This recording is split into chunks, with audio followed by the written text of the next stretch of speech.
네, 여러분 반갑습니다. 좀 방송을 세팅하고 준비하느라고 좀 몇 분 늦어졌어요. 여러분들 기다리게 해서 미안합니다. 네, 오늘은 여러분들 익숙하고 낯익은 공간이죠. 이곳 예배드리는 우리 안디옥홀에서 오늘 목요 순장 모임 방송을 진행하게 됐습니다. 오늘은 제가 혼자 나오고요. 뭐 다른 분 나오지 않습니다. 근데 여러분 오늘 하루도 여러 또 고된 일정들 보내시느라고 모두 참 수고 많으셨고, 이렇게 늦은 밤에 좀 육신이 고단하고 피곤할 법한데 또 이렇게 책임감 있는 자리 가운데 또 함께 나와주셔서 감사드립니다. 이 시간 제가 기도하고 우리 오늘 5월 28일 길공동체 목요 순장 모임 시작하도록 하겠습니다. 제가 기도하겠습니다. 사랑의 하나님, 감사합니다.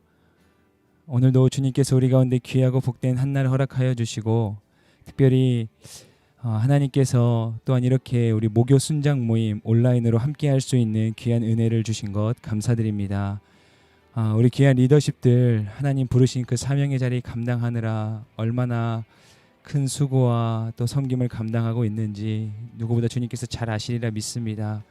하나님 위로하여 주시고, 하나님께서 그 마음을, 그 심령을 어루만져 주시며, 하나님 능히 상황과 환경 가운데 이 주어진 모든 하나님의 귀한 부르심과 사명을 잘 감당할 수 있는 힘과 능력과 지혜를 더하여 주옵소서. 오늘도 하나님의 그 공급하심이 누려지는 귀하고 복된 밤 되기를 간절히 소망합니다. 하나님, 우리들 각자의 처소 가운데 있고 각자의 다른 환경 가운데 있을지라도 동일한 은혜로, 풍성한 은혜로 역사하여 주옵소서. 우리 가운데 그렇게 함께 하실 주님을 믿고 의지하며 이 모든 말씀 우리 주 예수 그리스도의 이름으로 간절히 기도하옵나이다. 아멘.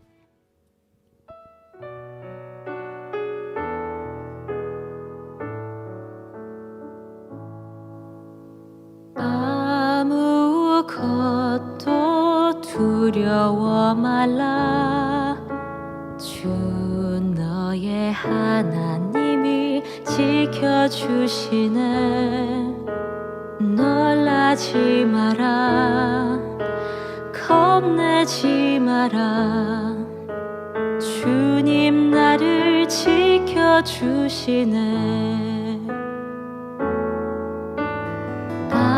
아무것도 두려워 말라. 주 너의 하나님이 지켜주시네. 놀라지 마라, 겁내지 마라. 주님 나를 지켜주시네.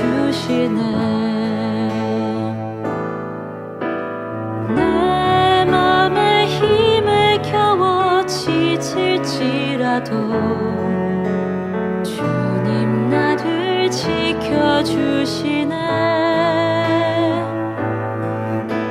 세상의 험한 풍파 몰아칠 때도 주님 나를 지켜주시네.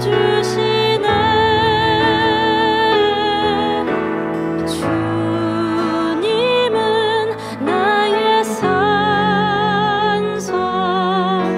주님은 나의 요새, 주님은 나의 소망, 나의 힘이 되신 여호와.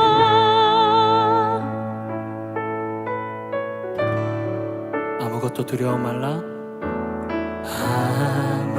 아무것도 두려워 말라.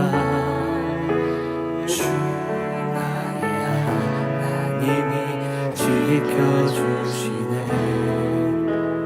놀라지 마라, 겁내지 마라.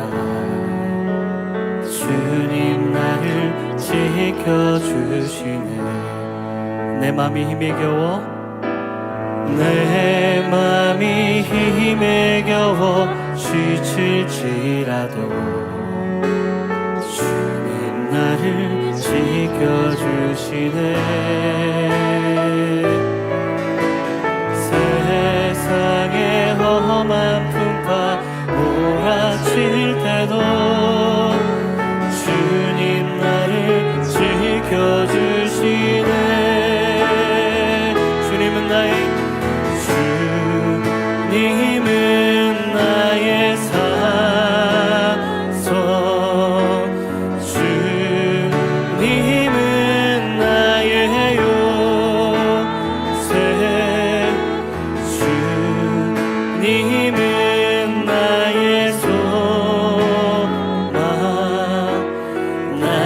나의 힘이 되신 여호와 주님은 나의 산성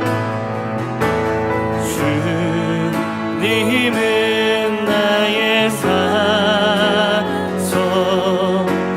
주님은 나의 요새 주님은 나의 소망 나의 힘이 되신 여호와 한 번 더 고백합니다. 주님은 나의 산성 주님은 나의 산성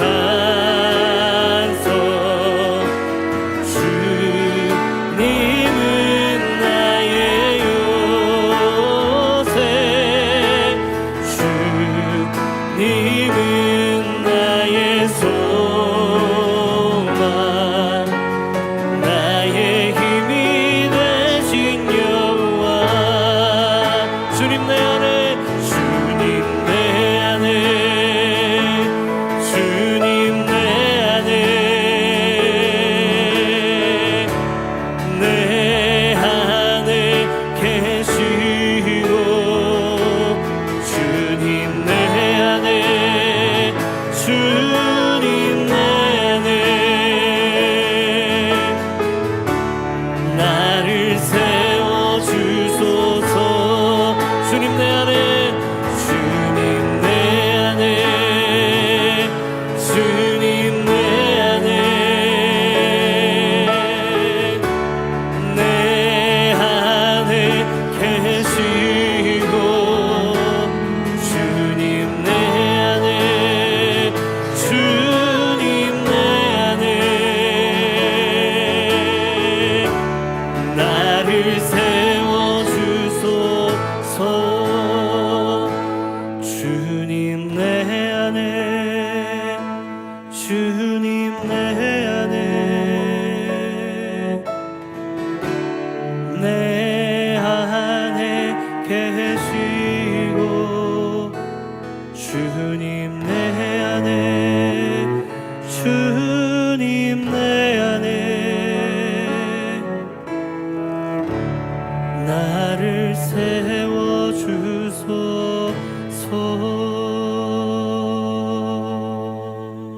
아멘. 우리가 드린 이 찬양의 고백처럼 날마다 우리가 우리 안에 계신 주님의 그 힘과 능력과 은혜를 힘입고 또 우리가 주 안에 거함으로 날마다 승리의 삶 살아가시는 저와 여러분들 되기를 다시 한번 축복하고 또 소망합니다. 네, 오늘 여담이지만 제가 되게 개인적으로 좋아하고 닮고 싶은 찬양 인도자가 이원진 목사님이거든요. 그래서 저는 더 은혜가 됐던 것 같아요. 네, 오늘 함께 나눌 말씀은 신명기 25장 15절에서 25절 말씀입니다. 신명기 23장입니다. 죄송합니다. 신명기 23장 15절에서 25절에 있는 말씀을 여러분 화면 보시고 제가 읽도록 할게요. 여러분들도 상황이 되면 같이 읽으시고 또 혹시나 여의치 않으면 눈으로는 보시고 귀로 들으시면 좋겠습니다. 신명기 23장 15절에서 25절 말씀입니다. 만약 어떤 종이 내게 와서 숨으면 그를 주인에게 넘겨주지 마라. 그가 내 성문들 가운데 가장 좋은 한 곳을 택하게 해 너희 가운데서 너와 함께 살게 하고 너는 그를 학대하지 마라. 이스라엘 사람이면 남자나 여자나 성소에서 몸을 팔지 마라. 너는 창녀의 몸값이나 개처럼 번 돈을 너희 하나님 여호와의 집에 맹세로 소원하기 위해 가져오지 마라. 이는 이 두 가지 모두 내 하나님 여호와께 가증하기 때문이다. 내 형제에게 꾸어주고 이자를 받지 마라. 돈이든 양식이든 꾸어주는 어떠한 것에 이자도 받지 마라. 이방 사람에게는 이자를 물려도 되지만 내 형제에게는 꾸어주고 이자를 받지 마라. 그래야 내 하나님 여호와께서 내가 들어가 차지할 그 땅에서 내 손이 닿는 모든 일에 복 주실 것이다. 만약 내가 내 하나님 여호와께 약속한 것이 있으면 갚기를 더디게 하지 마라. 내 하나님 여호와께서는 내게 그것을 반드시 요구하실 것이니 그러면 내가 죄 지은 것이 될 것이다. 그러나 만약 드리겠다는 약속을 하지 않으면 죄는 없을 것이다. 내 입술에서 나가는 것은 내가 반드시 지키고 행해야 한다. 내가 내 하나님 여호와께 내 입으로 자진해서 드리겠다고 약속을 했기 때문이다. 만약 내가 이웃의 포도원에 들어간다면 내가 원하는 대로 포도를 먹고 바구니에는 담지 마라. 만약 내가 이웃의 밭에 들어간다면 이삭을 따는 것은 괜찮지만 낯을 대지는 마라. 아멘. 오늘 우리가 함께 나눌 말씀은 이 신명기 23장 15절에서 25절에 있는 말씀이에요. 우리 또 제가 별도로 준비한 우리 PPT를 함께 보시면서 여러분들 오늘 같이 좀 말씀을 나누면 좋을 것 같습니다. 네. 오늘 이제 여러분들 교환은 이미 받으셨을 거고 또 혹시 아직 받지 못하신 분들이 있다면 또 이제 이 또 방송이 끝나는 대로 여러분들에게 또 바로 공유하도록 하겠습니다. 이 교환에 보면 오늘 이제 말씀의 소 제목이 이렇게 기록되어 있어요. 사랑과 공의의 생활 지침. 자, 이 오늘 본문의 말씀은요. 다양한 지금 현재 신명기에서는 다양한 법들에 대해서 하나님의 율법, 규례들에 대해서 이야기를 하고 있죠. 특별히 지금 이 본문의 이 내용은 기록된 이 법들은 일상에서 일어날 수 있는 그러한 일들에 관한 우리 일상에서 주변에서 얼마든지 일어날 수 있는 일들에 관한 법을 이야기하고 있습니다. 일종의 이제 사회법에 대해서 이야기를 하고 있는 것이죠. 여러분들 우리가 율법 또 계명을 하면 또 생각해볼 부분이 하나가 있어요. 그게 뭐냐면 여러분 특별히 이제 마태복음 22장에 보면 한 율법사가 예수님께 나와서 그렇게 물어보죠. 뭐라고 물어보죠? 여쭤보죠. 가장 큰 계명이 무엇입니까? 라고 물어봐요. 가장 큰 계명. 사실 이 유대인들에게 있어서 이 계명, 율법은 굉장히 엄청 중요하다는 거 우리가 너무 잘 알고 있죠. 그런 유대인이 와서 예수님께 묻는 거예요. 이 수많은 율법들 가운데 어떠한 계명이 가장 큰 계명입니까? 라고 그렇게 예수님께 묻습니다. 네. 그때 예수님께서 뭐라고 대답하시냐면 내 마음을 다하고 목숨을 다하고 뜻을 다하여 주 너의 하나님을 사랑하라. 아멘이죠. 이것이 크고 첫째 되는 계명이요 둘째도 그와 같으니 내 이웃을 내 자신같이 사랑하라 하셨으니 이 두 계명이 온 율법과 선지자의 강령이니라 라고 예수님께서 말씀하세요. 그러니까 하나님을 사랑하고 이웃을 사랑하는 것, 그것이 가장 큰 계명이라고 예수님께서 말씀하시는 거죠. 여러분, 하나님을 사랑하고 이웃을 사랑하는 이 원칙은 사실 이 모든 율법을 아우르는 것이나 마찬가지예요. 그러니까 우리가 흔히 그렇게 또 표현을 하잖아요. 그 모든 율법을 압축하고 압축해서 두 개의 계명을 압축한다면 그게 곧 하나님을 사랑하고 이웃을 사랑하는 거다. 그래서 이 하나님 사랑, 이웃 사랑은요 모든 율법을 아우르는 그 원칙과 같다. 그래서 오늘 함께 나누는 이 신명기 23장 15절에서 25절의 이 본문은 특별히 이웃을 사랑하고 긍휼을 베풀라고 하는 차원의 그러한 규례들이라고 할 수 있겠습니다. 자, 오늘 이제 본문 말씀에 이제 대략적인 개관의 내용들을 보면 굉장히 이제 10절에 되는 그 구절들 가운데 또 많은 이야기들을 담고 있어요. 먼저 15절 16절에는 도망친 종에 대한 이 노예에 대한 관한 규례를 이야기하고 있고 17절 18절에는 이스라엘 가운데 매춘을 금하는 내용을 이야기하고 있습니다. 19절 20절은 이자에 관한 규례를 얘기하고 있고 21절에서 23절은 여호와 앞에서 서원한 것을 지킬 것에 대해서 말씀하고 있습니다. 24절 25절은 이웃의 밭과 포도원에서 허용된 것을 이야기하고 있는 거예요. 이제 오늘 이러한 내용들이 대략적인 오늘 본문 안에 담겨진 내용인데 우리가 좀 하나하나를 더 상세하게 좀 살펴보도록 하겠습니다. 자, 먼저 15절 16절에 기록되고 있는 도망친 종에 관한 규례입니다. 당시에 여러분 종은요, 이 노예는 이 주인의 일종의 어떤 사유 재산과 같이 여겨지던 시대였습니다. 그런 문화적 상황 특수성을 갖고 있었어요. 그러니까 사람이지만 이 노예는 종은 곧 주인의 재산처럼 여겨지는 그러한 취급을 받고 있었다라고 하는 거예요. 그래서 이 기원전 18세기 경에 아주 오래전이죠. 이 바벨론의 함무라비 법전 같은 그 나중에 이제 추후에 발굴된 그 내용들을 보면 여기에는 굉장히 노예와 관련해서 엄격한 법들이 적용되고 있는 내용들을 보게 됩니다. 이 노예에 대해서는 굉장히 이제 단호하고 가차없이 그런 엄격한 법들이 적용되었던 거예요. 그리고 이게 그냥 일종의 하나의 재산처럼 그냥 사고 팔 수 있는 재산처럼 여겨지다 보니까 이 노예에 대한 속박과 그 억압, 압제가 상당했던 그런 상황이었습니다. 그러니까 이 노예를 대하는 주인의 태도는 응당 어떠했겠어요? 막 학대하고 억압하고 막 못살게 굴고 막 마음에 안 들면 그냥 언제든지 그 목숨 하나쯤은 굉장히 별것 아닌 것처럼 여길 수 있는 하나 물건처럼 여길 수 있는 그러한 상황이었다라고 하는 거죠. 이 주인들의 학대가 어마어마했다라고 하는 거예요. 그러니까 이제 이 종들이 이 노예들이 견디다 못해서 어떻게 했겠어요? 이제 막 도망가고 뛰쳐나가는 종들이 있었겠죠. 뭐 버티다 못하고 이제 도망가고 이제 막 뛰쳐나가는 거예요. 이제 목숨을 걸고 이제 도망을 가는 거죠. 이런 주인의 학대를 견디다 못하고 이 도망치던 종들에 대한 그 말씀을 오늘 이제 이 신명기 23장 말씀에서 하나님께서 이스라엘 백성 가운데 규례로 주고 계신 거예요. 근데 엄밀히 말하면 이 종도 한 생명으로 한 인간으로서 그 종 또한 하나님의 형상을 한 그러한 사람이라고 한다는 거죠. 그 하나님은요, 특별히 이스라엘 백성에게 이 도망친 종에 대한 대우를 어떻게 하라고 하냐면 다시 주인에게 돌려보내지 말고 그들을 잘 품어주라고 말씀하고 계신 거예요. 당시에 그냥 물물교환처럼 이렇게 막 사고 팔 수 있던 그 하나의 사유재산으로 여겨지던 종에 대해서 하나님은 그 고유한 어떠한 인격으로서의 그 가치를 말씀하시면서 종도 하나님의 형상으로서의 그 가치를 주님 말씀하고 계신 것이죠. 그러니까 이 율법의 역할이 지금 무엇을 하고 있는 거냐면 약자의 인권을 보호하는 그런 지금 율법의 역할을 하고 있는 것입니다. 그럼 무엇보다 이스라엘 백성이요, 과거에 애굽의 그런 어떠한 말해서 이들이 곧 노예 생활을 경험했던 이들이지 않았겠습니까? 그러니까 무엇보다 이스라엘 백성이야말로 이 과거 애굽에서의 그 노예 생활에 대해서 너무나 잘 알고 있었던, 자신들이 그렇게 힘이 없고 연약하던 시절에 정말 그 노예 생활이 얼마나 힘들고 어려운 것인가를 누구보다 잘 알고 있었던 그 사람들이 바로 이스라엘 백성들이었다라고 하는 거예요. 그런 그들이 하나님의 전적인 은혜와 긍휼로 말미암아 그 속박과 억압으로부터 이제 구원함을 받죠. 건져냄을 받는 거예요. 그 출애굽을 하는 거죠. 하나님의 실제적인 구원을 체험했던 사람들이 바로 이 이스라엘 백성들이었습니다.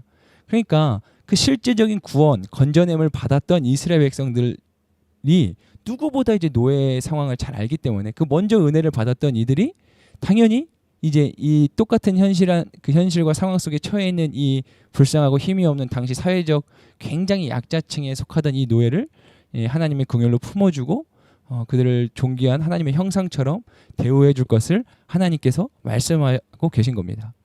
저와 여러분들의 인생도 마찬가지입니다. 우리는 하나님 앞에 먼저 용서받은 자, 먼저 은혜 받은 자, 먼저 하나님의 긍휼을 입은 자들입니다. 근데요, 거기서 끝나는 것이 아니죠. 내가 받은 은혜, 내가 받은 그 하나님의 놀라운 사랑, 그리고 하나님의 그 말로 다 할 수 없는 그 긍휼, 그 놀라운 은혜와 긍휼을 입은 자답게 사실은 우리도 그 사랑을 응당 흘려보내는 사람으로 그러한 인생으로 살아가야 된다라고 하는 것입니다. 근데 때로 종종 보면 우리 가운데는 그 은혜가 그냥 누리는 데서 그치는 그런 안타까운 경우들을 보게 됩니다. 소위 말하면 나도 하나님께 용서받은 사람이고 나도 그 하나님의 긍휼 때문에 지금 이렇게 살아가고 있는 몸임에도 불구하고 이제 마치 나는 언제 그랬냐는 듯이 나는 이제 굉장히 당신보다 떳떳합니다. 나는 당신보다 또 당신과는 차원이 다른 사람입니다. 뭔가 그러한 태도로 남을 대하고 또 이웃을 정죄하며 또 남에게 손가락질하는 우리들의 모습을 보게 된다라고 하는 거예요. 여러분, 이스라엘 백성이 과거 애굽 생활에서 똑같은 노예 생활을 경험했던 이들이었습니다. 그들이 전적인 하나님의 은혜로 실제적인 구원을 체험했어요. 그렇게 이제 이들에게도 또한 누군가에게 그 하나님의 은혜를, 그 사랑을, 그 긍휼을 흘려보낼 책임과 의무가 주어진다라고 하는 것입니다. 오늘 이 하나님의 말씀을 우리의 삶 가운데 그렇게 적용해 볼 수 있겠습니다. 그런가 하면 이제 그 다음 내용은 17절 18절에 나오는 이스라엘 가운데 이제 매춘을 금하는 하나님의 말씀이 나오고 있어요. 이 당시에 이제 성소에서 행해지던 매춘 행위에 대해서 하나님께서 엄격히 금하고 계신 겁니다. 이 고대 근동 지역, 이 팔레스타인 주변 국가들에서는요, 이 바벨론의 풍요 다산제의 영향을 받아서 모든 자연 현상들, 특별히 이제 가축과 농산물의 어떠한 번영, 어떤 풍요로움이 그들이 섬기는 이제 바벨론의 그 풍요와 다산을 상징하는 신들을 그 신들이 이제 거기에는 이제 여러 신들이 있었거든요. 바벨론은. 근데 이제 남자 신과 여자 신들의 성관계에 의해서 이제 조절된다라고 하는 그러한 굉장히 회개망측한 믿음을 가지고 있었어요. 그러니까 이제 이 남자 신과 여자 신과의 그 성관계가 이제 이들에게 또 다른 어떤 축복으로서 그 축복으로 주어지는 통로의 역할을 했던 뭐 이런 회개망측한 믿음이 있었던 거예요. 그래서 이 어떤 남신과 여신에 대한 이 경배 행위로서 이 당시 이제 이런 우상을 숭배하던 이들도 이 성소에서 이 매춘을 하던 여성과 남성들에 의한 어떤 이 음란한 행위를 통해서 그들을 경배했던 이러한 되게 사실 이해되지 않는 그런 어떤 이 종교적 이제 풍습이 있었다라고 하는 거예요. 이 하나님께서 그걸 너무나 잘 알았기 때문에 이들이 이제 장차 가나안 땅에 들어가서 어떤 그러한 우상들이 풍습이 팽배한 그 땅 가운데서 살아가야 될 텐데 하나님께서 이제 그런 것들에 영향받지 말라고 이제 단호하게 그 세속의 문화 가운데 물들지 말 것을 단호하게 말씀하고 계신 거세요.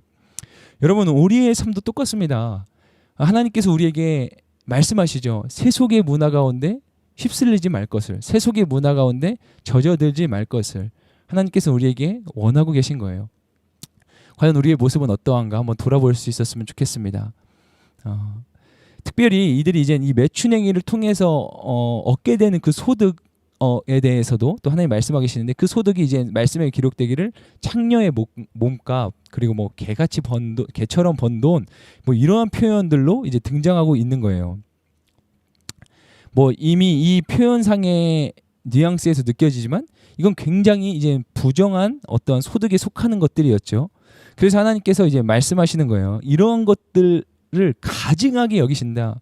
굉장히 좋지 않게 여기시고 기뻐하지 않으시며 오히려 기분 나빠하시는 그런 어떤 하나님의 그 완전 철저한 그 하나님의 마음을 우리가 보게 됩니다. 그러니까 이것을 다르게 또 보자면 다른 각도로 또 해석하자면 하나님을 섬긴다는 목적 하에 어떤 수단을 가리지 않는 삶을 살아간다라고 하는 것은 결코 바람직하지 않고 하나님께서 그다지 기뻐하시지 않는 오히려 더 그것을 책망하시는 일이 될 수 있다라고 하는 것입니다. 우리도 신앙생활 하다 보면 여러분 그럴 때가 있어요. 뭐 하나님의 영광을 위한 거다라고 하는 그런 목적 아래 우리가 때로는 정말 하나님이 기뻐하시지 않는 그 걸음을 행할 때도 있다라고 하는 거예요. 지금 이들도 마찬가지잖아요. 하나님께 드리는 거예요. 이거 얼마나 사실은 자기가 얼마든지 취할 수 있는데 하나님께 드린다고 하는 것 자체가 얼마나 뭐 소위 말하면 칭찬받을 일 아니겠습니까? 그런데 하나님 오히려 그것을 가증하게 여기신다라고 하는 거예요. 왜냐하면 그 소득이 정말로 부정하게 취한 소득이었고 결코 하나님께서 기뻐하시지 않는 그러한 정당하지 못한 소득이었기 때문이라고 한다는 거예요. 여러분 아무리 목적이 선하다고 하더라도요. 방법이 그릇됐다고 한다면 그것은 결코 합리화될 수 없는 것입니다.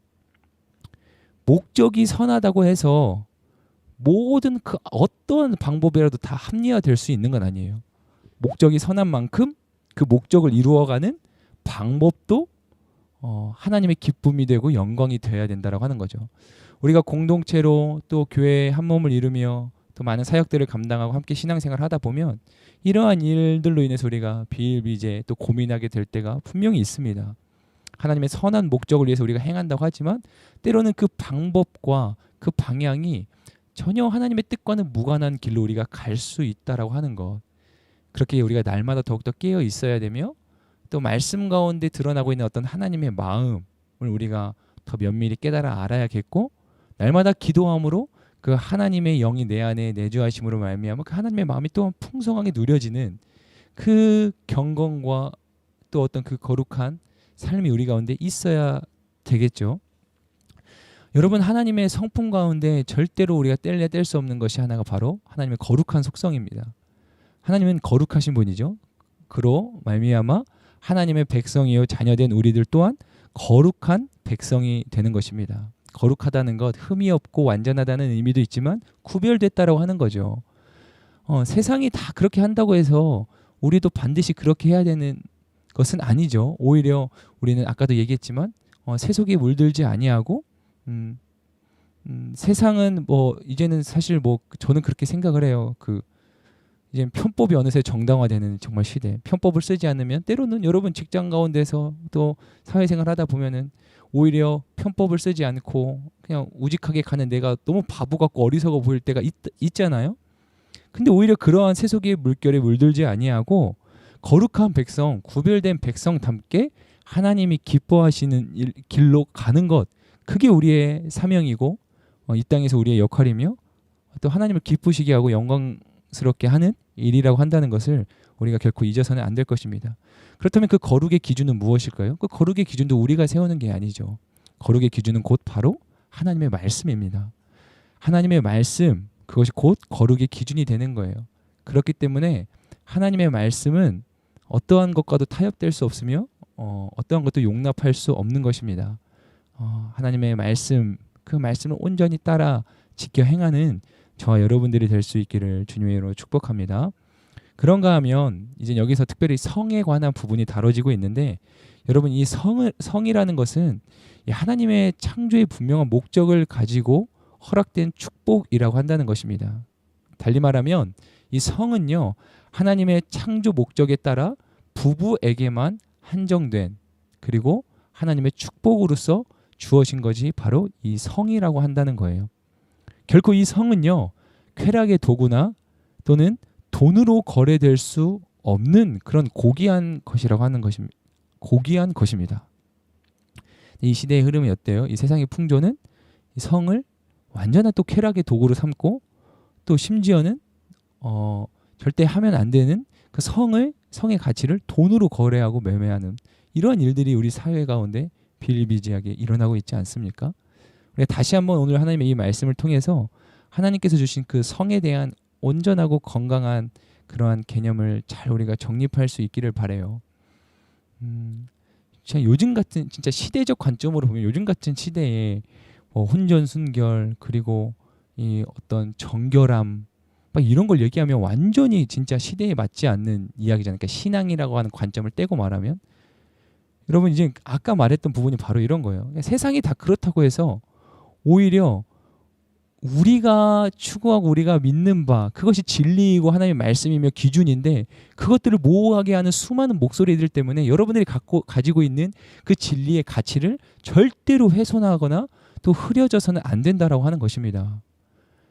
여러분, 어두움이 짙게 내릴수록 빛의 가치는 더욱더 중요하고 반드시 필요한 법이에요. 어두움이 짙게 내린다고 해서 빛이 소용없는 게 아니라 어두우면 어두울수록 빛은 더 필요한 거기에, 여러분 세상 가운데 세속의 풍조 가운데 물들지 않고, 특별히 이 온갖 음란과 어떠한 이 포르노 이러한 것들, 성의 왜곡된 성으로 인해서 일그러진 어떤 이 사회상 가운데 우리의 그 성의식이 무너지지 않고 흐려지지 않기를 정말로 소망합니다. 이미 우리도 연약하기 때문에 하나님 앞에서 실수한 부분들이 있다고 한다면 회개하고 다시는 그 길로 가지 않기를 또한 결단하셔야 돼요. 다윗이 그랬던 것처럼 말입니다. 이것은 굉장히 중요한 부분이에요. 우리나라는 또 유교적 어떠한 사상 아래서 이 성에 대한 부분이 굉장히 어떤 음지에 감추어진 또 개념이고, 또 말하기 이렇게 애매하다는 표현보다 아무튼 그런 부분이기 때문에 우리가 그냥 이렇게 은연중에 그냥 그런가 보다 하고 넘어갈 수 있는데, 오늘 하나님께서 또 우리에게 이 말씀을 나누게 하셨으니까 이 성에 대한 분명한 하나님의 그 창조의 목적을 기억하고, 여러분들 이 성에 대한 온전한 하나님 나라의 가치관을 가지실 수 있길 소망하고, 혹시나 우리가 실수하고 범죄한 부분이 있다면 하나님 앞에 회개하고, 하나님 이후로는 내가 이 부분에서 정말로 사단의 유혹 가운데 넘어지지 않고 내가 패배하지 않겠습니다. 그런 어떠한 믿음의 그 간절한 싸움을, 그 어떠한 믿음의 어떤 결사, 항정 같은 그러한 견고한 그 결단을 여러분들 지켜갈 수 있기를 소망합니다. 네, 여러분들 지금 잘 들리고 있죠? 네, 제가 지금 잠깐 인터넷 잘 나오고 있는지 확인 한번 했습니다. 계속해서 보겠습니다. 네, 이자에 관한 규례예요. 19절 20절 말씀에 이제 나오고 있죠. 이자에 관한 규례. 여기서 이제 말씀에 기록하는 여러분 형제는요, 곧 이스라엘 사람을 의미합니다. 그래서 곧 동족이죠. 동족, 같은 민족. 이 동족에게 빌려준 돈이든 음식이든 물건이든지 간에 그 무엇에 대해서라도 이자를 받지 말 것을 하나님께서 말씀하고 계세요. 그런데 좀 특별한 점은요. 동족에게 빌려준 거는 어떠한 것이든 간에 이자를 받지 않는 거는 맞는데 이와 반대로 이방인의 경우는 예외인 거예요. 다시 말하면 이방인에게 혹시라도 뭐 빌려주거나 한 것들이 있다고 한다면 거기 이방인에 대해서는 정당한 이자를 받을 수 있게끔 하셨다라고 하는 거죠. 여러분 우리도 이제 세상을 살아가다 보면 어떤 채무의 관계에도 우리도 이제 해당되기도 하지만 대부분의 채무자에게 돈을 빌리는 사람은 사회적 약자이고 또 혹은 경제적인 아주 큰 어려움에 처해 있기 때문에 도움이 절실히 필요한 사람들이 대부분입니다. 그렇기 때문에 이들은요 아까도 말했듯이 그 마치 노예처럼 굉장한 사회적 약자 누군가의 도움이 절실히 필요로 한 사람들이 어떤 반면에 당시 이제 이자를 받아도 된다고 허용되는 이 이방인들의 경우를 보면요. 이 당시 이제 이스라엘 백성 가운데 함께 있는 이방인들은 지금 당장 내 생계 유지가 급급한 사람이기보다는 뭐 거래라든지 하여튼 무역 등을 통해서 이제 그 상황 가운데 있었던 그런 이들이었다라고 하는 거예요. 그러니까 이 이스라엘 백성 가운데 돈을 빌려준 사람과는 조금은 다른 처지에 있는 이들이었다라고 하는 거죠. 다시 말하면 결론적으로 말하면 지금 이 이자에 관한 규례에도 어떠한 하나님의 마음이 흐르고 있는 거냐면 바로 사회적 약자들에 대한 하나님의 긍휼한 마음이 흐르고 있다라고 하는 것이에요. 그리고 또 한편 사실 이 시대로 따지면 이 지금 신명기에서 다루고 있는 이런 어떤 율법들 규례들이 이 시대를 살아가는 우리들에게는 굉장히 뭐랄까요? 되게 난해하고 이 적용하기 힘든 어떠한 그러한 법들도 많지 않습니까? 오늘 우리가 본문 나눴던 오늘 우리가 새벽 예배 홀리스타 때 나눴던 본문의 말씀도 그렇고요. 뭐 죽은 형을 대신해서 대신 뭐 형수를 취해서 결혼을 해서 그 아들의 대를 이어가는 부분이라든지 하여튼 뭐 이러한 것들은 뭐 현대 시대를 살아가는 우리에게는 그것을 그대로 문자적 그대로 적용하기는 쉽진 않은 건 사실이에요. 그러나 그 율법 가운데 흐르고 있는 그 율법을 수요하신 그 하나님의 뜻을 헤아리고 그 정신을 우리 시대 가운데 또 여전히 유효하도록 하는 그 책임은 우리 가운데 있다라고 하는 것을 여러분 반드시 기억해야 됩니다. 자, 당시에 이러한 규정, 그러니까 이자를 받지 않도록 한 규정의 배경에는요. 이스라엘 공동체, 이 공동체로 지금 생활하고 있는 거 아닙니까? 이 이스라엘 공동체의 생활의 기본 원리를 봤을 때 재물보다 돈보다 형제됨, 이 하나됨의 가치가 더 상위에 있었다라고 하는 것을 의미하고 있는 부분이기도 합니다. 무슨 말씀인지 이해가 되셨죠? 이 이스라엘 공동체 생활에 있어서 재물, 돈이라고 하는 가치보다요. 그들의 형제됨, 하나됨이라고 하는 이 가치가 이 공동체성의 가치가 재물에 대한 가치보다 훨씬 더 상위에 있는 가치였다라고 하는 것이에요. 그리고 사실은 이것이요. 궁극적으로는 하나님 나라의 전형을 보여주는 모습이기도 합니다. 이 시대에 지금 만몬 사상이 팽배한 이 시대는 뭐 비교할 것도 없이 돈이라고 하는 가치가 거의 최상위급에 있죠.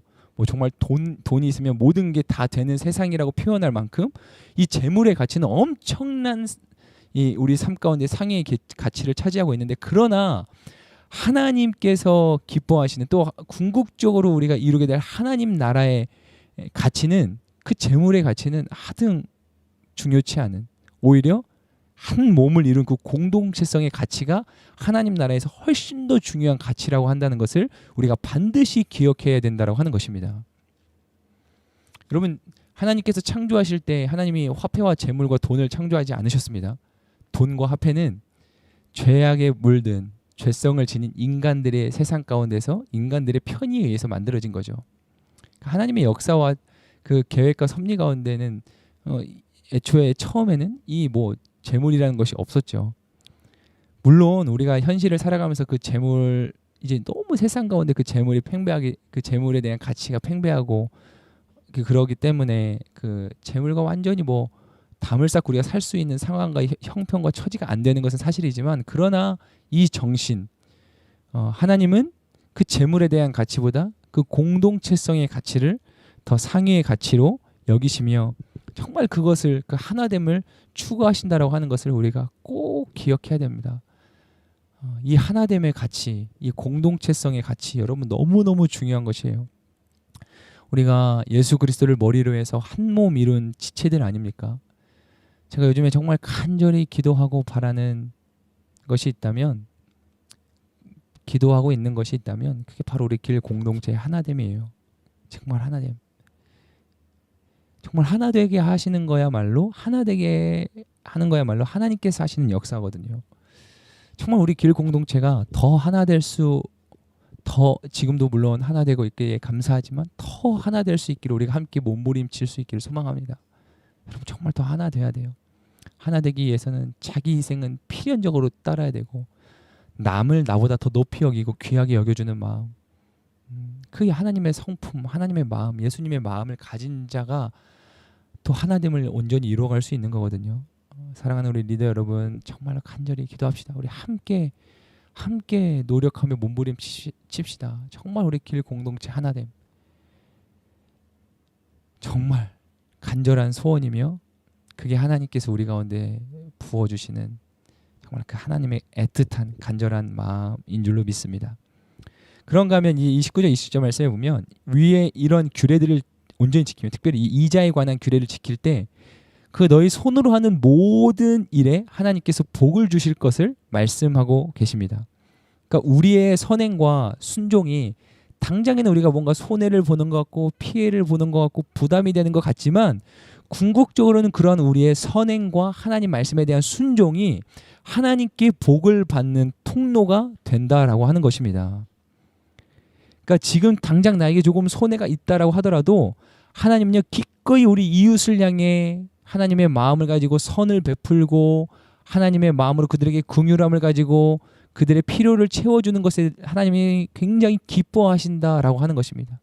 세상의 풍조는 어떻습니까? 내 것이죠. 내 것을 취하고 하나라도 더 챙기고 그 다음에 축적해두고 쌓아두고 내가 누리고 남들 것 있는 것마저도 빼앗아 오는 게 그게 이 시대의 어떤 시장 경제 원리 같은 거 아니겠습니까? 그러나 하나님이 기뻐하시는 것 나에게 조금 손해가 있다 할지라도 기꺼이 내어주는 것 정말로 그가 원수와 같은 존재라고 할지라도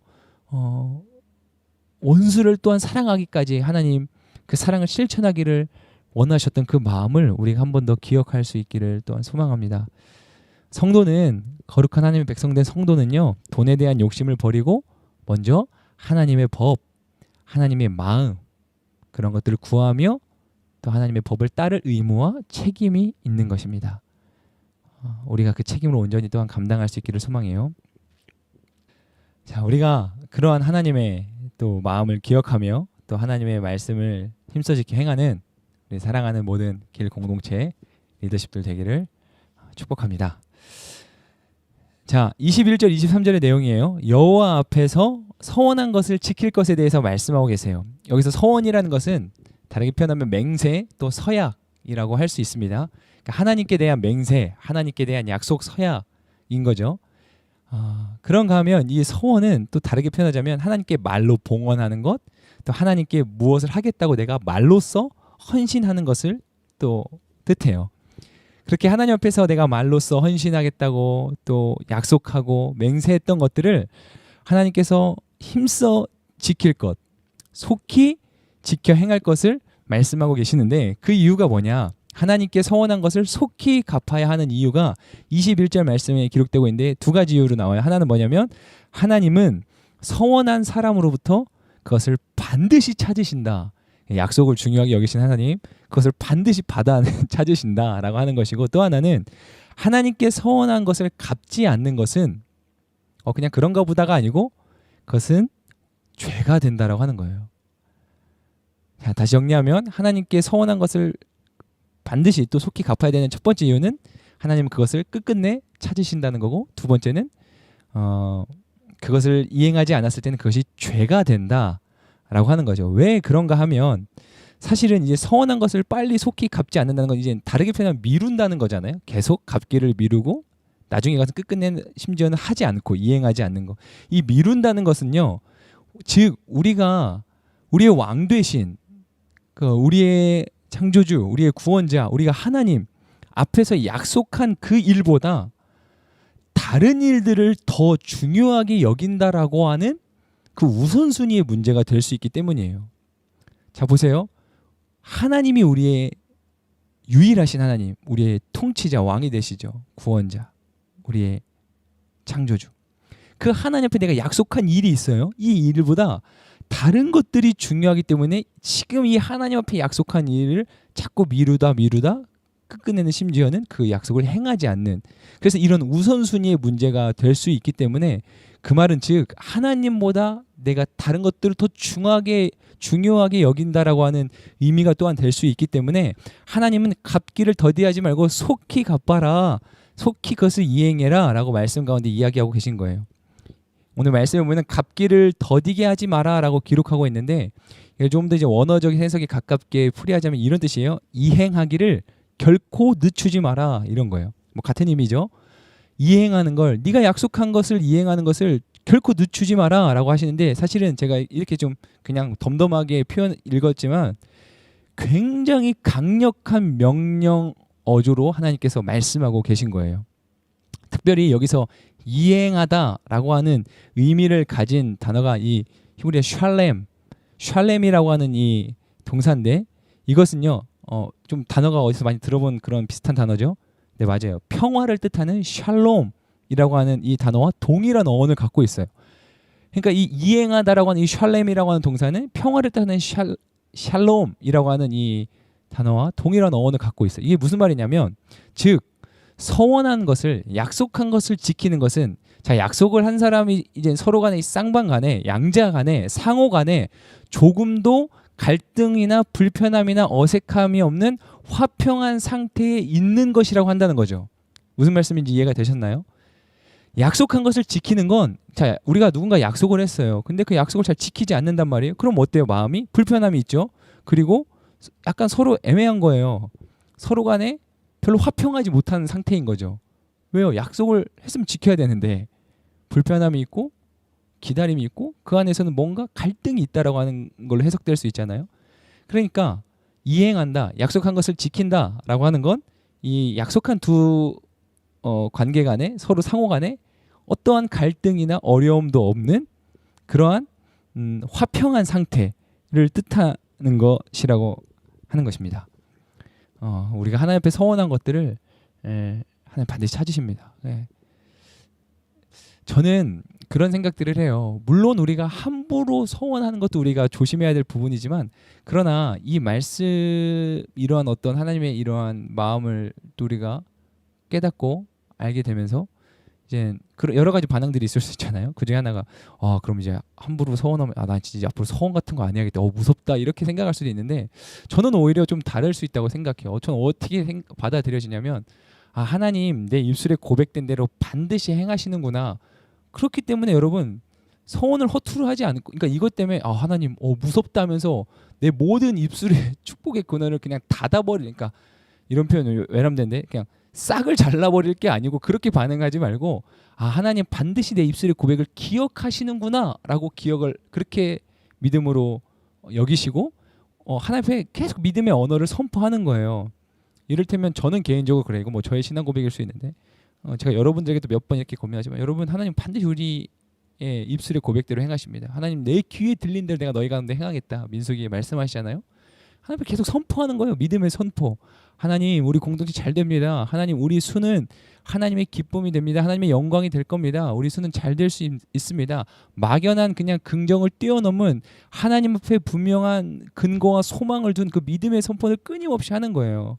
반대로 말하자면 안 된다, 힘들다, 우리 공동체가 뭐 어렵다, 우리 수는 어렵다, 지금 상황이 왜 이러냐, 그런 불평 원망의 말들을 내뱉어내기보다는, 사실은 여러분 이 서원에 관한 이 지금 21절 23절에서 중요한 포인트가 뭐예요? 여러분들 이미 뭐 깨달으셨겠지만 말이에요. 말이거든요. 그러니까 하나님 앞에서 내가 하는 말에 대한 그 가치와 중요성을 지금 말씀하고 계신 거나 마찬가지란 말이에요. 그러니까 하나님 앞에서 여러분 믿음의 언어를 선포하는 게 너무너무 중요합니다. 그래서 저는요, 뭐 특별히 이제 목회자이기 때문에 더더욱 그런 면도 있겠지만, 제가 항상 어느 공동체를 가든지 무언가 제가 특별히 하나님께서 리더십의 역할을 맡겨주시고 그 사명을 감당해 하시면, 무엇보다 힘써 그 공동체 가운데 뭔가 함께 막 으쌰으쌰 하는 부분이 바로 이거예요. 우리의 언어 습관을 바꾸는 거. 그냥 지금 여러분 리더십이기 때문에 저의 마음을 공유하고 나누는 거예요. 여러분 우리의 언어의 습관이 먼저 바뀌어야 돼요. 거기로부터 공동체의 온도가 달라지고요. 거기로부터 공동체의 부흥의 불씨가 붙기 시작하는 거예요. 물론 뭐 여러 가지가 중요한 것들이 있죠. 그러나 이제 오늘 포인트는 또 이거기 때문에 그 가장 첫 번째 되는 무엇보다 첫 번째 되는 중요한 가치 중에 하나 이 바로 우리의 언어, 하나님 앞에서 우리의 언어, 말이라고 하는 거예요. 사랑하는 우리 리더십 여러분, 하나님이 기뻐하시는 믿음의 고백, 믿음의 선포를 주저하지 않는 저와 여러분들 되기를 소망합니다. 반면에 원망과 불평의 언어들은 애초부터 우리 입 밖에 내지 않는 이스라엘 백성들이 왜 광야 가운데 다 고꾸라졌습니까? 원망하고 불평하는 거 아니에요? 저도 요즘에 뭐랄까 회개한 부분이 하나가 있는데 코로나 때문에 어렵잖아요, 그렇죠? 근데 다 그 얘기는 누구나 다 해요, 다 주변에서 코로나 때문에 어렵다, 힘들다, 이거 지금 뭐 앞으로 어떻게 되는 거냐. 물론 뭐 그게 필요 없는 건 아니겠지만 그러나 제가 회개했다 그러는 부분은 어느새 내 어떤 이 언어에 그런 믿음의 선포보다는 그냥 이 현실에 대한 막막함, 두려움, 염려를 계속 쏟아내고 있었던 거예요. 저도 모르게. 근데 물론 뭐 막막한 건 사실일 수 있어요. 그러나 내가 언어 습관을 계속 더 고쳐나가야겠다. 하나님 방법이 있습니다. 길은 있습니다. 하나님께서 길을 여십니다. 하나님께서 반드시 방법을 찾게 하십니다. 모두가 어렵다고 하는 이때에도 하나님의 부흥의 역사는 일어날 줄로 믿습니다. 우리가 전혀 생각하지 못했던 것 가운데에서 하나님의 부흥의 그 불씨가 살아날 줄로 믿습니다. 그러한 믿음의 고백을 가지고 나아가야겠더라고요.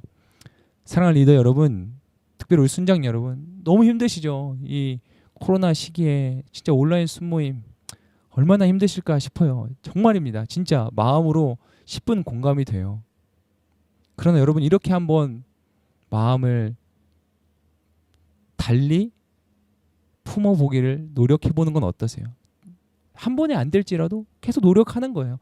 하나님 어렵지만 저는 개인적으로 그래요. 어렵지만도 그냥 빼고 하나님 분명 이 시간 가운데 하나님께서 뜻하신 바가 있는 줄 믿습니다. 그리고 하나님은 실수하지 않고 하나님의 은사와 부르심에는 후회하심이 없기 때문에 하나님 반드시 지금 하나님 여전히 역사하고 계시고 하나님께서 놀라운 일을 우리 가운데 준비하고 계심을 믿습니다. 끝까지 순종하겠습니다. 끝까지 최선을 다해서 부르신 자리에 최선을 다한 순종과 섬김으로 나가겠습니다. 하나님 얼마나 기뻐하실까. 그런 생각들을 해보게 됩니다. 자, 마지막입니다. 24절 25절이에요. 이웃의 밭과 포도원에서 허용된 것에 대해서 이야기하고 계시죠. 하나님께서 여기에서 이제 무엇을 말씀하세요? 이것도 참 현대 시대에는 굉장히 이제 어떤 놀라운 그런 규례죠. 이스라엘 백성은요, 그 땅에서 나는 소산물을 하나님의 선물이라고 여겼습니다. 때문에 이웃의 그게 누구의 소유든지 간에 어쨌든 그 땅에서 그 밭 그리고 그 포도원에서 어떤 소산물을 누구라도 이제 좀 마음대로 먹을 수 있도록, 왜냐하면 이 모든 게 다 하나님의 선물이고 은혜이기 때문에 자신의 것이지 그러니까 이거 마치 여러분 어디서 좀 많이 낯익은 모습 아니에요? 그 사도행전에 놀라운 그 부흥이 임했을 때 자기의 것을 자기의 것이라고 주장하지 않고 다 내려놓고 함께 서로 통용하며 공유했죠. 왜냐하면 내게 주신 모든 것이 주님의 것인데 뭘 내 것을 내 것이라 주장하겠어요. 그러니까 거기에는 일말의 어떤 아쉬움이나 안타까움이나 아까운 감정 이런 거 없는 거예요. 왜 내게 아니고 내가 아무리 많이 가진다 한들 이건 하나님 거니까 그냥 너무나도 당연스럽게 내어주는 거예요. 그게 초대교회 가운데 일어났던 놀라운 부흥의 현장 가운데 있었던 일 아닙니까? 그러니까 이스라엘 백성들이 갖고 있는 이 믿음. 그래서 누구라도 먹을 수 있도록 하는 그런 제도가 있었다는 거예요. 그러나 다만 그 배고프고 힘이 없고 가난하고 어려운 사람이 그렇게 이웃의 밭에 들어가서 소산물을 먹을 수는 있는데 그것을 챙겨오는 건 안 됐던 거예요. 비축하는 행위에 대해서는 그것을 바구니에 별도로 더 담아서 내가 쌓아두는 것에 대해서는 금지했다라고 하는 거죠. 왜냐하면 그건 욕심이기 때문에. 하나님 날마다 일용할 양식, 또 이스라엘 백성 가운데 출애굽 그 광야 생활 가운데 날마다 만나와 메추라기를 두시지 않았습니까? 하나님 그것을 거두었다 비축해 놓는 것을 허용치 않으셨거든요. 왜냐하면 그것은 그 그 영역으로 넘어가게 되면 이제 우리 욕심이기 때문에 하나님이 날마다 우리 가운데 공급해 주신다는 믿음의 영역이 아니라 내일도 먹어야지 그 어떤 앞날을 나의 욕심과 소유로 준비하려고 하는 그러한 마음이 있기 때문에 어찌됐든 그 비축하는 행위에 대해서는 하나님께서 그것을 금지하셨다는 거예요. 하나님의 이 은혜 그리고 이웃의 호의에 대해서 악용할 수 있는 부분들을 이제 원천 차단하신 거죠. 그래서 이스라엘 백성들은 지금 자신의 어려움과 필요는 채울 수는 있지만 그것을 욕심의 단계로 나아가면 안 됐던 것. 오늘 이 본문에 아까 우리가 나눴던 소제목이 뭐냐면 사랑과 공의 이 두 단어가 나왔잖아요. 사실 여기에서도 하나님의 사랑과 공의가 완벽한 밸런스를 이루고 실현되고 있는 거예요. 하나님의 사랑, 그러니까 가난하고 힘이 없고 어려운 자들에게 그 땅의 소산물을 마음대로 네가 원하는 대로 먹을 수 있는 거. 그러니까 불쌍하고 힘이 없는 자들을 가련히 여기시고 긍휼히 여기시는 하나님의 사랑의 마음이 담겨져 있는 거죠. 그러나 정의의 하나님도 여기 지금 실현되고 있는 거예요. 그러나 어쨌든 누군가의 큰 수고를 통해서 그런 헌신을 통해서 이렇게 거둬들인 수확인데 엉뚱한 사람이어서 그냥 자기가 다 챙겨가는 것 그런 것을 이렇게 악용하는 것에 대해서는 하나님 그것을 금지하셨다라고 하는 거죠. 여기에도 다시 하나님의 사랑과 공의의 원리가 들어가고 있습니다. 가난하고 굶주린 자들을 위해 베푸시는 긍휼, 이 하나님의 긍휼을 우리가 충만히 품을 수 있기를 또 소망해요. 하나님의 관심은 구약에 특별히 고아와 과부와 이 나그네에 대한 하나님의 특별한 관심들이 지속적으로 나타나고 있어요. 이 사회적 약자들이죠. 그러니까 교회는 그런 곳이에요. 약한 자들을 끊임없이 품고 또 품어주고 이해하고 다독이고 함께 세워가는 곳, 그게 교회입니다. 기득권의 모임이 아니에요. 여러분, 교회는 자꾸 낮아지고 낮은 곳으로 가는 겁니다. 예수님 그러셨던 것처럼 교회가 사실은 저와 여러분 한 사람이 우리가 각자가 교회 아닙니까? 뭐 우리가 막 어깨 힘들어가고 막 내가 좀 뭐 더 했다고 좀 더 할 줄 안다고 막 떵떵거리는 건 하나님 나라에 어울리지 않는 모습입니다. 낮아지는 거예요. 오히려 우리말 속담에도 그런 게 있잖아요. 변은 익을수록 고개를 숙인다고. 오히려 성숙한 신앙인일수록 더 내가 낮아지기를 주저하지 않는 모습일 것입니다. 그래서 하나님께서 주신 것들을 기꺼이 또한 나누는데 힘써야 될 책임이 우리 가운데 있다는 것. 내게 주신 모든 것이 주님의 은혜라고 한다면 그것을 틀림없이 믿음으로 고백한다고 한다면 하나님이 주신 것들을 나누는 일에 결코 인색할 수 없는 것이 하나님의 백성된 삶의 모습입니다. 그러나 반대로 입술로는 하나님이 주신 것입니다 고백할지 몰라도 그 마음에 욕심이 가득하면 자꾸 내 것으로 취하고 마치 아간의 범죄처럼 말이에요. 자꾸 숨겨두는 거예요. 내 것을 취하고 아나니아와 삽비라처럼 말입니다. 자꾸 내 것을 취하는 거예요. 욕심이 잉태해서 이제 죄를 낳고 그 죄가 우리를 또 사망에 이르게 하는 거잖아요. 그러니까 여러분들 하나님이 주신 것들을 끊임없이 나누는 훈련을 또 여러분들 힘써 하시기를 소망해요. 나누는 거예요. 계속 나누고 흘려보내고 하는 겁니다. 네, 여기까지 해서 오늘의 이제 모든 말씀은 다 나누게 되었습니다. 네. 굉장히 물 한 잔 마시고 싶어. 아까 에어컨 끄고 올 때 물 한 잔 마시고 올 걸 그랬나 봐요. 입이 바삭바삭 마르네요. 여러분들 오늘은 제가 좀 혼자 진행하느라고 좀 다소 매끄러움이 부족했더라도 여러분 잘 이해해 주시고 그래도 이렇게 온라인으로 여러분들과 함께 할 수 있어서 좋습니다. 날마다 이렇게 또 매주마다 더 이렇게 여러분들에게 유익하고 또 여러분들의 신앙생활에 또 힘이 될 수 있는 또 은혜가 있는 그러한 어떠한 시간들을 준비하기 위해서 또 교역자들 많이 노력할 테니까요. 여러분들도 계속 기도해 주시고 마음 모아 주시고 함께 공동체를 위해서 지금처럼 또 함께 이렇게 발맞춰 잘 나가 주시면 고맙겠습니다. 네, 물론 이 모든 것은 또 하나님의 은혜가 있어야 가능한 일이겠죠. 네, 우리 함께 하나님 주신 말씀 기억하면서 하나님 우리가 하나님 앞에 온전히 서 있는 또 하나님의 말씀을 온전히 붙들고 그 하나님의 마음을 품고 그 말씀대로 살아가기를 힘쓰는 우리 모두가 되게 하여 주옵소서. 우리 그렇게 간절한 마음으로 함께 잠시 기도하며 나아가도록 하겠습니다. 기도합니다. 멀리 온 것 같아 목자의 음성도 들리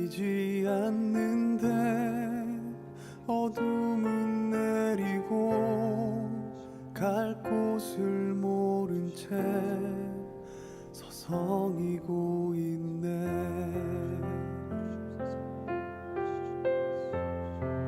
목자의 음성이 싫어 멀리 왔는데 내 맘대로 가면 행복할 줄 알았지.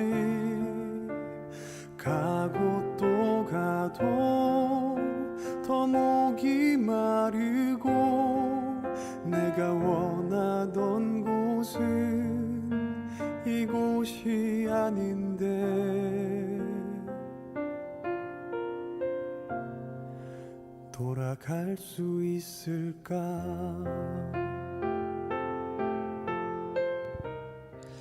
사랑의 하나님 감사합니다.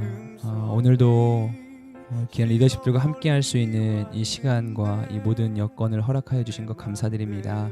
하나님, 믿음의 언어로 살아가고 또 세상이 혼란스럽고 어려운 와중일수록 더욱더 깨어서 하나님의 말씀을 붙들고 세상과 타협하지 아니하며 온전히 그 말씀의 기준을 쫓아 행하며 살아가는 우리 모두가 되게 하여 주옵소서. 하나님의 기쁨이 되길 원합니다. 하나님께 영광 올려드리는 삶이 되길 원합니다. 각 사람이 그렇게 하나님의 기쁨 되는 삶이 될 때 그렇게 모여진 우리 공동체 가운데 또한 놀라운 하나님의 나라가 이루어지며 하나님께서 기뻐하시며 또 영광 받으시는 그 놀라운 은혜의 역사들이 계속해서 일어나게 될 줄로 믿습니다.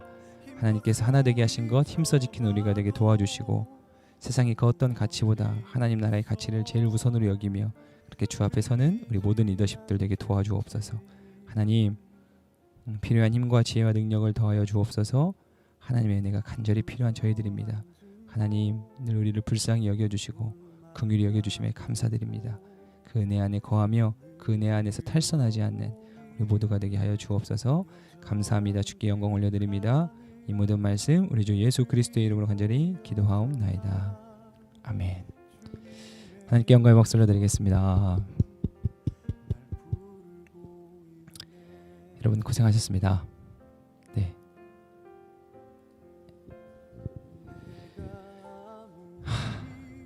너무 수고하셨고요. 돌아온 또 주일에 여러분 만나도록 하겠습니다. 샬롬. 복되고 좋은 밤입니다. 주일이 아니라 우리 내일 또 온라인 기도회 때 만나야겠네요. 온라인 기도회 때 만나도록 합시다. 네, 수고했습니다.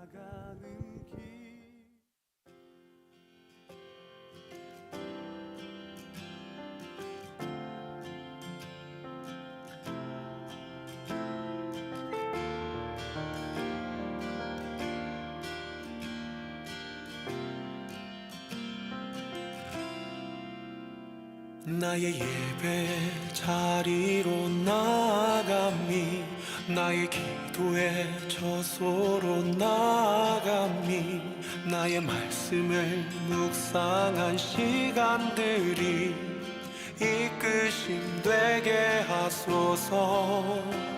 나의 예배 자리로 나아감이 나의 기도의 저소로 나아감이 나의 말씀을 묵상한 시간들이 이끄심 되게 하소서. 아버지 나를